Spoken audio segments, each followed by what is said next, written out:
So these are the roads to, or rather the no road to Mechuka. We're heading to Mechuka tonight, so today, tomorrow, and the day after. We're going to explore a little bit of that side of the country. More road work going on. I think this will be a pretty good highway by the time we come back in a couple of years. And then you can just drive down in your scooterette. You can still drive down in your scooterette as the boys up front demonstrate. It's no big deal really. It's everyday life. Relatively foggy morning that we departed from Alo. Not too cold, and the weather seems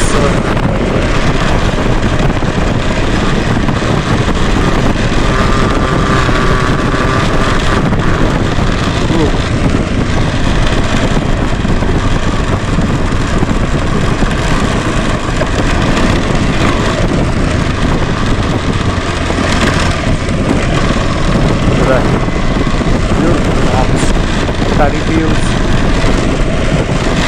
and there's a river flowing by. I don't remember the name of the river, probably going to look it up online. But we're going to be skirting the river all along, almost all the way up to Mechuka. And this river originates from Tibet, not from China. Pretty ladies waiting for the bus.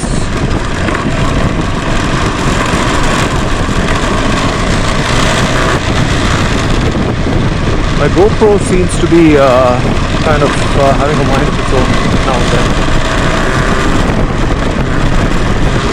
I have to stop and pull the battery out, put it back in again to get it to start going.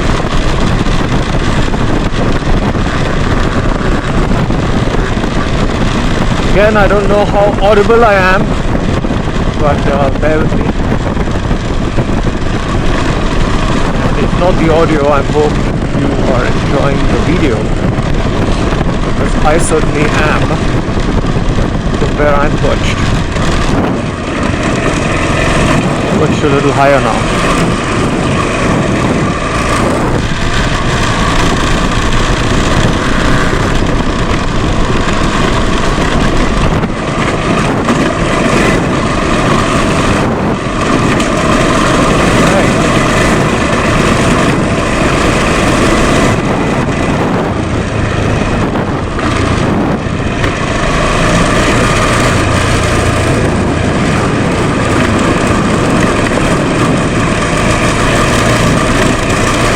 We've seen a lot of army trucks coming up all the way up here. So there are quite a few army camps. This guy letting us go through. Beautiful stuff.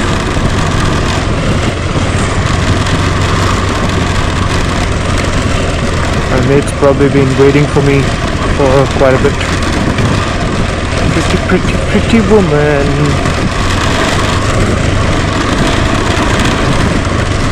Pretty Woman, nice movie. I reckon I should give it a watch again. It's been many years since I've seen Julia Roberts and Richard Gere.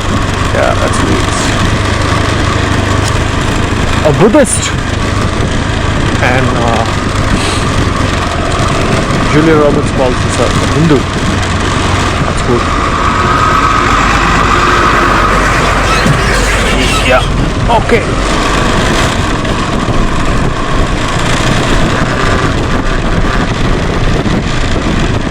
Alright. Oh.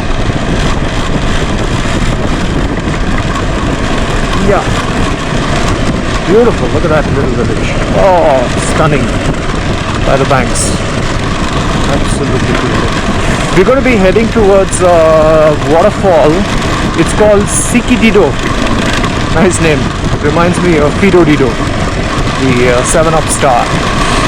And we're going to hang out there for lunch, take some pictures, and then be on our way to Mechuka. So hopefully we reach a little early. Local boys having some fun, having a little chat before they get on with their daily day.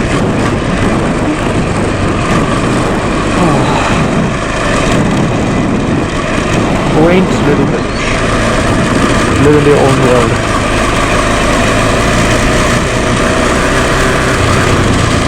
This could very quickly turn nasty if it rains, as always in Arunachal. If it rains, you're done for. If it doesn't, you're good to go. So you got to make sure that you come here when it isn't raining. Actually, the whole of Northeast. When it isn't raining is when you gotta be here.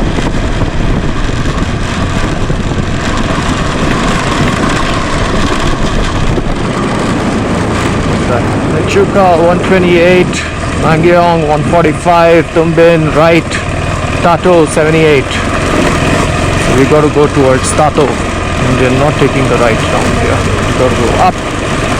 You are at an altitude of 1033 feet. Not bad.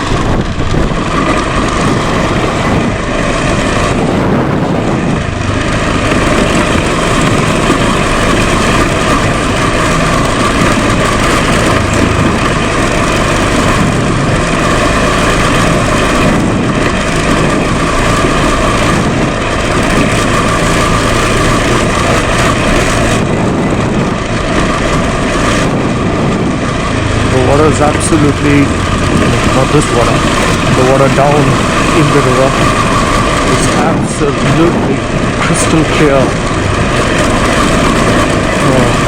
Mint blue or emerald green, whatever it is that you like to call it. Ah! Slash!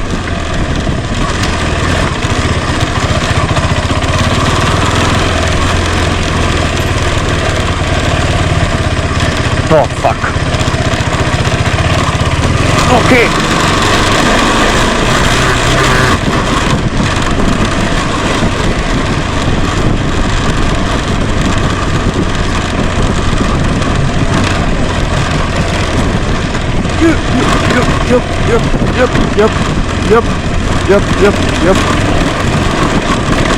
Yep.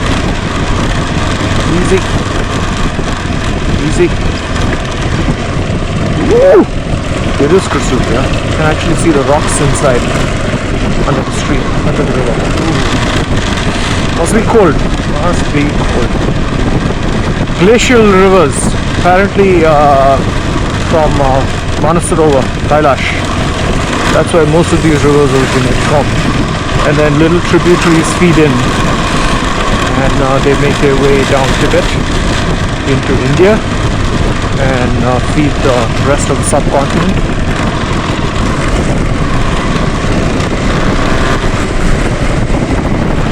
Little bridges, little tributaries. This side of town, it's not glacial, it's all mountain streams. Spring water.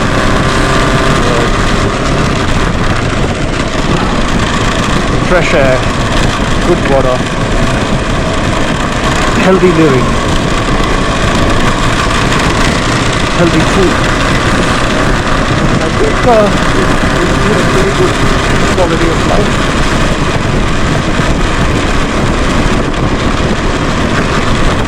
If you're not a consumerist, of course. That's good.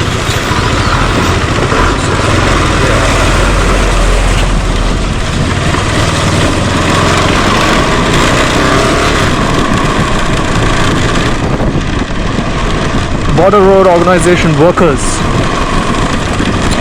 They hire locals and they get the roads done, and primarily used by army, supplies, trucks, ammo, to the border. Their men keep our country safe from intruders from across the mountains. That's what it is. Go. Oops. Little kid.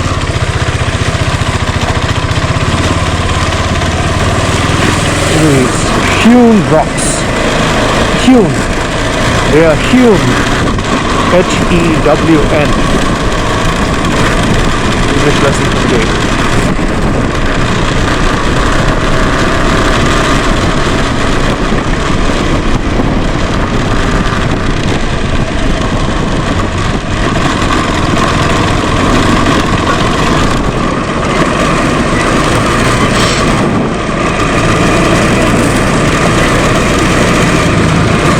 Does he know we're behind him?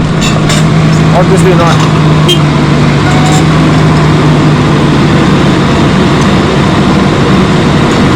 Gotta wait it out. So he let us through.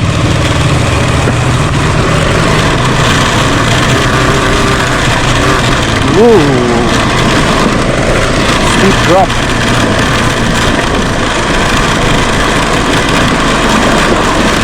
Whoa. All right.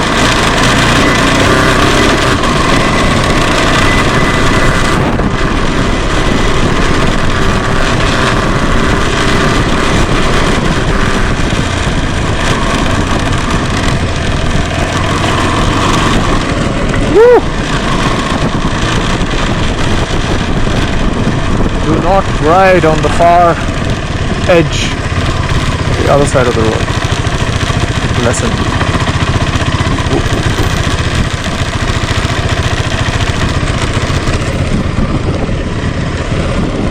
Yep.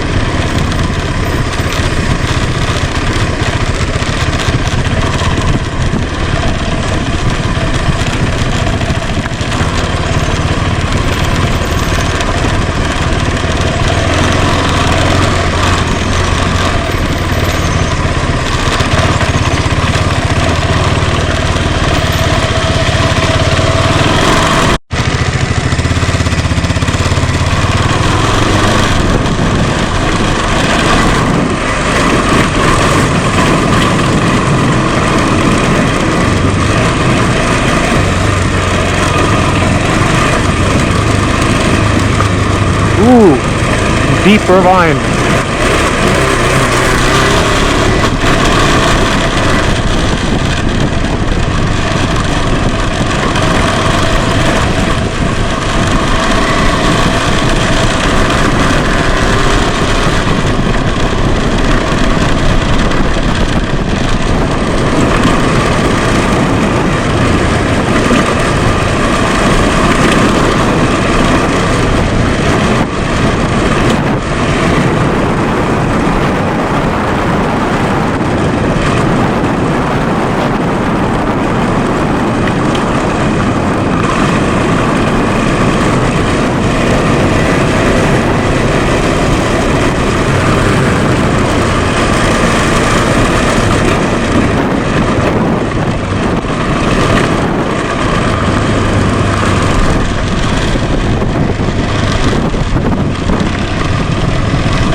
Bikes are taking a beating, that's for sure. Let's go back home and give them a little bit of rest through the summer.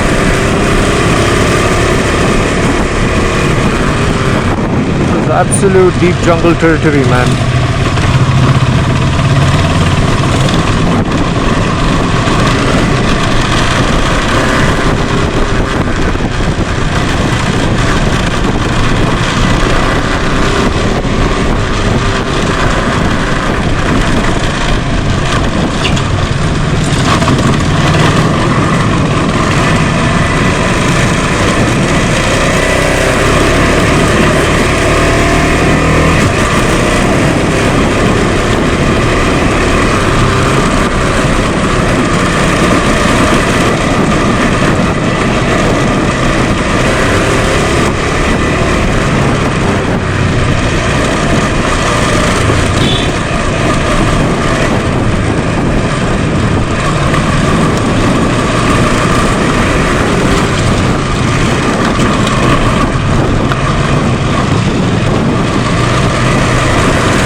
little lady in a shop selling something.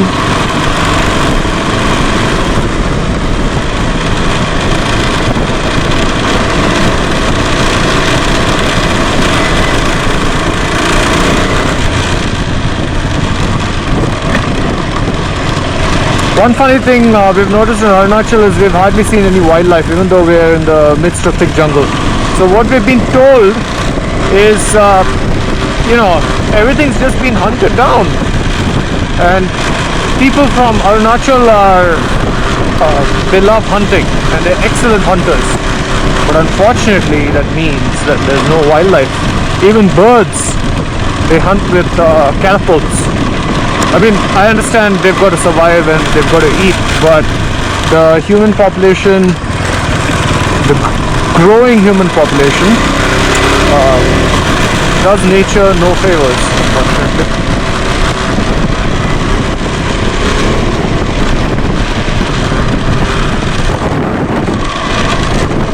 Look at that. Ooh.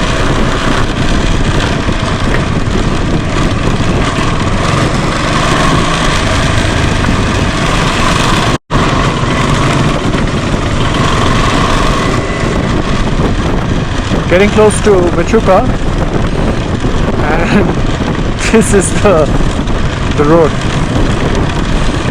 Woo! Getting cold as well.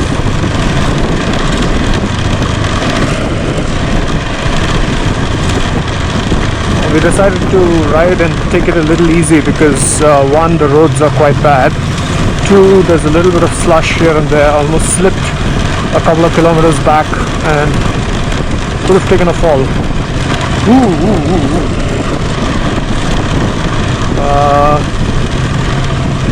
So just gotta reach in one piece and then take it easy for the next couple of days. And there's also a bit of oncoming traffic, so we gotta make sure that they are careful.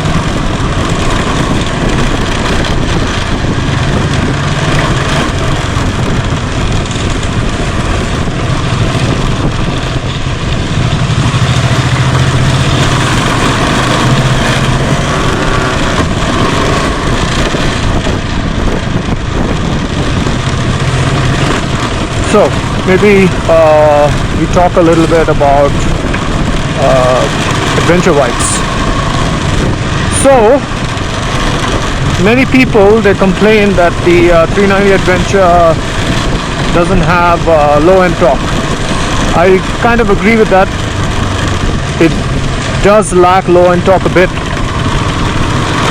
when compared to something like the Royal Enfield Himalayan, but the Royal Enfield Himalayan gives you torque at the expense of a free revving, high revving engine, which is what the KTM is. And the KTM is a lot of fun on the street. Now, what do you do to fix that low end torque? Sprocketing, that's it. So either you go down a tooth or two on the front. Usually one tooth is good enough. So the stock setting is 15 in the front and 45 in the rear. So you either go down by one, which is like a 14 tooth, or you bump up the rear, which is like you go for 46, 47, depending on what kind of torque you like. Yo! You look at women, you lose your concentration.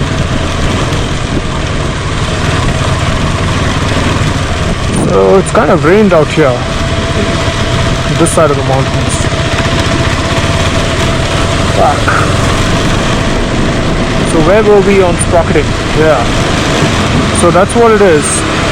And what I'm running, I used to run 1445. And I found that a little too aggressive for the street. So what I did then was I changed it down to 15 front, and I went up to 46 rear. else I was running a 1445. So usually the calculation is 1 tooth down on the front is equivalent to 3 tooth up on the rear. Now with a 15 and 46, I've kind of fine-tuned it a little bit for optimum street performance and reasonably good off-road as well.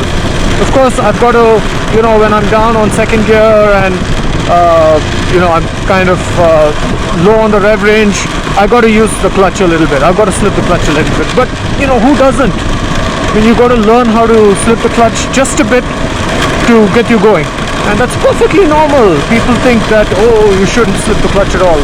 No. You can. Just don't keep riding the clutch. That's important to know. Alright. So what the Himalayan is phenomenal low end torque, but absolutely a pig to ride on the road. I mean, I don't know who has fun on that bike. You can't. It's just impossible. So that's just the nature of the engine, And maybe KTM could have worked on it a little bit more. I don't know, maybe the engineers there know better than us in terms of what the general population likes in a travel bike, which is what this is. It's a travel enduro bike. You can do a little bit of enduro depending on where you're traveling, and that's what this bike is all about.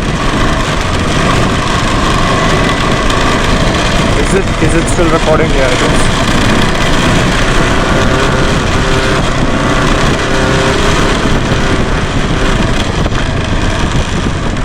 I think the important thing to understand is this is a bike that you can buy and then kind of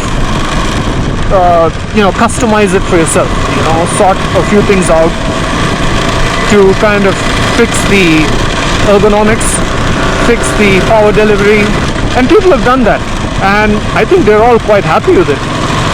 And it's only the people who've gone and taken like one test ride and come back and then they read the general information that's available online and watch crappy YouTube videos and then kind of decide in their head that this bike is not what it is. But I encourage them to obviously I can't encourage them to buy the bike if they're not sure about it, but I guess that's what it is.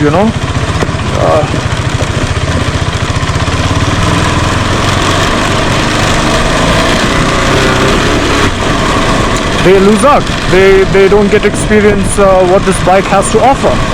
Maybe they find some other bike which has what they want, and I hope they're happy. Peace, guys.